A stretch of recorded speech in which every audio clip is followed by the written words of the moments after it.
പ്രവാചകന്റെ പുസ്തകം 15-ാം അധ്യായം അതിൻ്റെ 21 വരെയുള്ളതായ വേദവാക്യങ്ങൾ. യഹോവ എന്നോട് അരുളി ചെയ്തത്, മോശയും ശമൂവേലും എൻ്റെ മുമ്പാകെ നിന്നാലും എൻ്റെ മനസ്സ് ഈ ജനത്തിങ്കിലേക്ക് ചായുകയില്ല.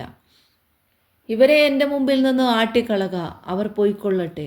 ഞങ്ങൾ എവിടേക്ക് പോകേണ്ടു എന്ന് അവർ നിന്നോട് ചോദിച്ചാൽ നീ അവരോട്, മരണത്തിനുള്ളവർ മരണത്തിനും, വാളിനുള്ളവർ വാളിനും, ക്ഷാമത്തിനുള്ളവർ ക്ഷാമത്തിനും, പ്രവാസത്തിനുള്ളവർ പ്രവാസത്തിനും പോയിക്കൊള്ളട്ടെ എന്ന് യഹോവ അരുളി ചെയ്യുന്നു എന്നു പറക.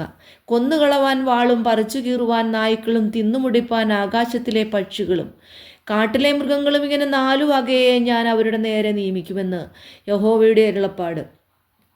യഹൂദ രാജാവായ ഹിസ്കിയാവിൻ്റെ മകൻ മനശ്ശെ നിമിത്തം അവൻ യെരൂശലേമിൽ ചെയ്തിട്ടുള്ളത് നിമിത്തം തന്നെ ഞാൻ അവരെ ഭൂമിയിലുള്ള സകല രാജ്യങ്ങളിലും ഒരു ഭീതി വിഷയമാക്കി തീർക്കും.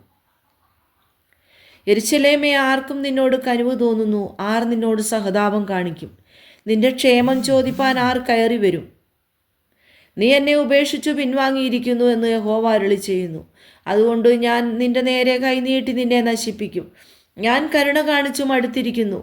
ദേശത്തിൻ്റെ പടിവാതിലുകളിൽ ഞാൻ അവരെ വീശുമുറം കൊണ്ട് വീശി കളഞ്ഞ് ഞാൻ എൻ്റെ ജനത്തെ മക്കളില്ലാത്തവരാക്കി നശിപ്പിച്ചു. എങ്കിലും അവർ തങ്ങളുടെ വഴികളെ വിട്ടുതിരിഞ്ഞില്ല. അവരുടെ വിധവമാർ കടൽപ്പുറത്തെ മണലിനേക്കാൾ പെരുകി കാണുന്നു. യൗവനക്കാരൻ്റെ അമ്മയുടെ നേരെ ഞാൻ നട്ടുച്ചയ്ക്ക് ഒരു വിനാശകനെ വരുത്തി പെട്ടെന്ന് അവളുടെ മേൽ നടുക്കവും ഭീതിയും മാറാക്കിയിരിക്കുന്നു. 7 മക്കളെ പ്രസവിച്ചവൾ ക്ഷീണിച്ച് പ്രാണനെ വിട്ടിരിക്കുന്നു. അവളുടെ സൂര്യൻ പകൽ തീരും മുമ്പേ അസ്തമിച്ചു പോയി.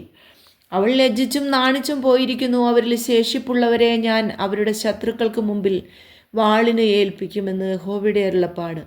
എൻ്റെ അമ്മയെ, സർവ്വദേശത്തിനും കലഹക്കാരനും വിവാദക്കാരനുമായിരിക്കുന്ന എന്നെ നീ പ്രസവിച്ചുവല്ലോ. അയ്യോ കഷ്ടം!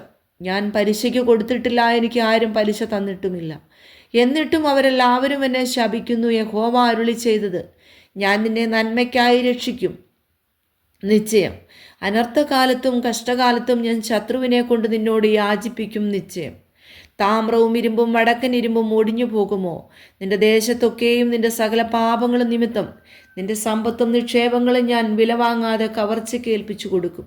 നീ അറിയാത്ത ദേശത്തു ഞാൻ നിന്നെ ശത്രുക്കളെ സേവിക്കുമാറാക്കും.